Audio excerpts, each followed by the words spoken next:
Everyone, welcome back to my mini blog. তো তোমাদের সাথে প্রায় 2 সপ্তাহ পর আবার দেখা হলো। এখন যদিও বা কলেজ ছুটি, তাই জন্য আমি বাড়িতেই আছি। তো ভাবলাম যে তোমাদের সাথে শেয়ারও করি যে বাড়িতে থেকে আমি কি করি। তো সকালবেলায় ঘুম থেকে উঠে চলে গেছিলাম যোগা করতে।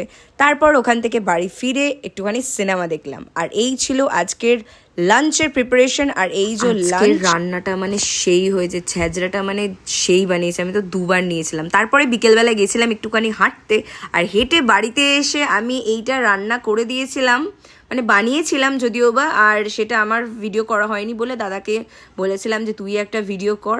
তো দোকানে নিয়ে যেতে যেতে ওরকম হয়ে গেছিলো, কিন্তু আদতে ভালো খেতে হয়েছিল। তারপরে আমি গেলাম পড়া থেকে ফিরে তারপরে আমি গেলাম দাদার দোকানে, একটুখানি সবার সাথে গল্প টল্প করলাম। বেসিক্যালি আমি দোকানে একটুখানি হাওয়া খেতে গেছিলাম, কারণ বাইরে যা গরম। তারপর ফেরার সময় আমি আর দাদা একটুখানি ঘুরে তারপর বাড়ি দেখো বেজে গেছে বাড়ির বাইরে। তারপর ডিনার করলাম। তো এই ছিল মিনি ব্লগ। ভালো লাগলে লাইক করে সাবস্ক্রাইব